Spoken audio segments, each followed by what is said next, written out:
بە دوایین لەشکرکێشیش کە لە 23 نیسانەوە دەوڵەتی تورکیا دەستی پێکردەوە بۆ سەر خاکەکەمان، خاکی هەرێمی کوردستان یا خاکی باشووری کوردستان، بەردومانەکان کە دوورن لە بەهای مرۆڤایەتی، دوورن لە یاسانێ و دەوڵەتیەکان، دوورن لە مافی مرۆڤ، وەک دەڵێت بێ حیسابکردن بۆ نەتەوە و بۆ خاکێک بە زۆر و بە زۆرداری و بە زوڵم ئەیانەوێ خاکەمان لێ داگیر بکەن، ئەیانەوێ هاونیشتیمانانمان لە زێدی با و باپیرانیان هەڵکەن و دەریانێن و سروشتی جوانی کوردستان و ڕەز و باخەکانمان بسووتێنێن. ترین زیانی بە گیان و ماڵ و ڕز و باخی هاونیشتیمانیان گەیاندووە.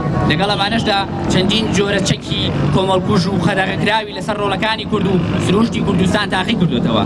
بۆیە ئێمە وەکو چین و توێژەکانی شارۆچکەی پێنجوێن لە بەرامبەر قڕکردنی گەلی کورد و تێکدانی سروشتی کوردستان و داگیرکاریەکانی خاکی هەرێمی کوردستان بێدەنگ نابین و بە توندی دژی دەوەستینەوە.